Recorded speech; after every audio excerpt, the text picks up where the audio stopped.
Salut tout le monde. On se retrouve aujourd'hui pour le résumé de Balles perdues 1. N'hésitez pas à liker et vous abonner à la chaîne, cela nous encourage à progresser et à proposer un meilleur contenu. Juste avant de commencer, j'aimerais remercier tous mes nouveaux abonnés. On est maintenant 22 sur la chaîne. Merci énormément pour le soutien. Sans plus tarder, passons à la vidéo. Le principal protagoniste du film s'appelle Lino. C'est un petit criminel et un mécanicien doué pour les voitures rapides. Il travaille en étroite collaboration avec son jeune frère Quentin. Au début, nous voyons les deux hommes dans une voiture sur le point de défoncer la porte d'une bijouterie dans le but de la cambrioler. Lino a renforcé son véhicule avec une rampe et un déviateur d'injection. La voiture est tellement puissante qu'elle traverse le magasin et 3 murs de béton et se retrouve de l'autre côté de la rue. Lino se retrouve coincé et ne peut pas sortir. Quentin tente de l'aider mais voilà que les sirènes de la police se rapprochent. Lino demande à son frère de se sauver avant que les flics n'arrivent, il s'échappe donc et Lino se fait arrêter. Pendant son séjour en prison, il est abordé par l'officier Chara. Celui-ci est le chef adjoint d'une brigade de police déterminée à arrêter un gang de trafiquants de drogue qui fait du trafic de stupéfiants dans la ville en utilisant des voitures rapides et fortifiées pour transporter leur drogue. Chara obtient la permission de son patron Moss d'intégrer Lino dans son équipe, en raison de ses connaissances en matière de voitures. Il montre alors à Lino une photo de voiture de police détruite lors de la poursuite d'un gang de trafiquants de drogue. Il lui offre une chance de travailler avec la police en tant que mécanicien pour aider à améliorer la durabilité des voitures. Voyant qu'il s'agit d'une seconde chance, Lino accepte d'améliorer leur voiture pour qu'elle résiste aux accidents à grande vitesse. L'équipe de Chara est composée de 3 membres, Areski, Marco et Julia.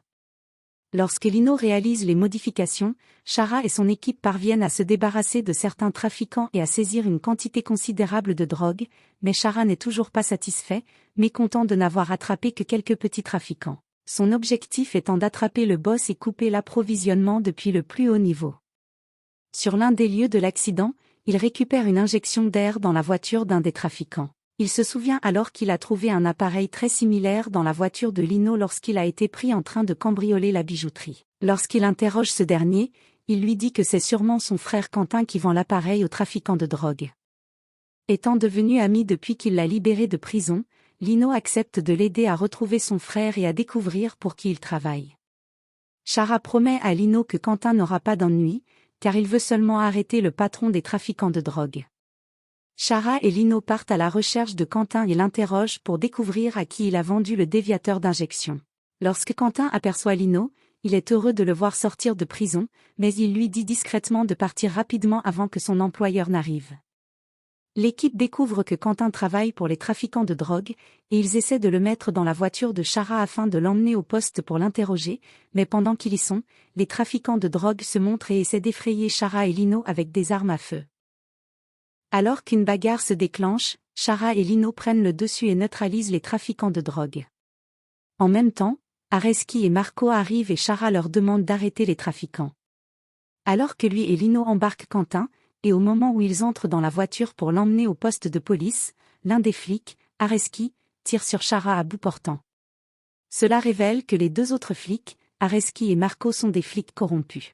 Alors que Chara meurt sur le coup, Quentin dit à Lino de courir avant qu'il ne le tue. Lino s'enfuit et échappe de justesse aux flics. La balle tirée par Areski traverse Chara et finit par se loger dans le tableau de bord de la voiture. Areski dit aux trafiquants d'enterrer Chara et de brûler sa voiture pour se débarrasser de toutes les preuves. Marco et lui partent à la recherche de Lino pour le tuer, mais il court à la boutique la plus proche pour appeler Julia et lui raconter ce qui s'est passé. Malheureusement, il se fait arrêter par des policiers locaux. Lino va en prison et les informe qu'il ne parlera qu'à Julia car elle est la seule flic en qui il peut avoir confiance. La police le place dans une salle d'interrogatoire et appelle Julia. Pendant qu'il attend, Areski entre dans la pièce, il éteint la caméra avant de parler, et concocte une histoire complète que Lino devrait raconter à Julia. Pendant l'interrogatoire, il menace d'utiliser le passé criminel de Lino contre lui pour convaincre les autres qu'il a tué Chara. Lino serait étiqueté comme tueur de flics et passerait le reste de sa vie en prison.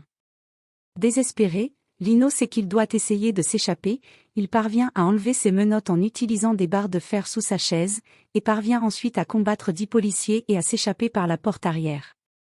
Moss et Julia sont dévastés par la mort de Shara et les 2 flics corrompus font semblant d'être tristes et consolent Julia. Celle-ci vient de perdre son mentor et est dévastée. Ils se réunissent ensuite secrètement pour planifier leur prochaine action, convaincus qu'ils ont brûlé toutes les preuves du meurtre de Shara. Pendant ce temps, Lino, qui s'est échappé de prison, retrouve Julia pour tenter de la convaincre que c'est en fait Areski qui a tué Shara et qui le piège. Elle ne le croit pas et tente de l'arrêter mais Lino parvient à la menotter à une voiture de police. Alors qu'il recouvre ses esprits, il voit la voiture brûlée qu'Areski a fait détruire par les dealers avec le cadavre de Shara et se souvient que la voiture était rouge, et que celle-ci était différente. Il réalise que la voiture doit se trouver dans l'atelier de Quentin où Shara a été tuée. Ce véhicule est une preuve cruciale pour établir son innocence, car lorsqu'Areski a tiré sur Shara, une de ses balles a traversé le tableau de bord de la voiture. Il parle de la voiture à Julia et part à sa recherche. Il retourne à l'atelier de Quentin et voit les trafiquants se préparer à partir. Lino est pris en train de fouiner pour trouver une arme et ils le mettent dans le coffre d'une voiture pour l'exécuter. Cependant, à la dernière minute, Quentin fonce en voiture sur les trafiquants pour sauver son frère. Alors qu'ils fuient ensemble, Quentin dit à Lino qu'il sait où est cachée la voiture et qu'il peut l'y emmener. Lorsqu'ils arrivent, Marco surgit de nulle part et tire sur Quentin avec un fusil de chasse. Une bagarre éclate alors entre Marco et Lino dans la pièce. Lino finit par avoir le dessus et l'enchaîne à un bureau. Pendant ce temps, Quentin se vide de son sang à l'extérieur en titubant et en rampant. Quand Lino sort, il voit que son frère a rampé et laissé une traînée de sang le menant à la voiture, mais ce dernier succombe malheureusement à sa blessure. Lino doit maintenant conduire le véhicule à un expert médico-légal pour prouver son innocence. Il modifie la voiture, pour la rendre capable de franchir n'importe quel obstacle sur son chemin. Il fixe une énorme protection en acier sur le pare-choc avant, et lorsqu'un barrage de voitures de police tente de l'arrêter, il le transperce avec son invention. Areski parvient à le rattraper. Alors qu'il est occupé à frapper le visage d'Areski, celui-ci place astucieusement une grenade dans le coffre. La seule pièce à conviction de Lino commence à brûler, mais celui-ci refuse d'abandonner et conduit la voiture au garage. Il y arrive juste à temps et parvient à la sauver, la partie avant étant toujours intacte. L'équipe de la police scientifique parvient à extraire la balle du tableau de bord et prouve que c'est Areski qui a tiré sur Shara. À ce moment-là, Areski se rend chez lui pour récupérer de l'argent dans une armoire. Lino devient enfin un homme libre et la voiture à moitié brûlée de Shara devient son mémorial. J'espère que vous avez aimé la vidéo. Soutenez-moi en cliquant sur le bouton j'aime et en vous abonnant à la chaîne. À bientôt.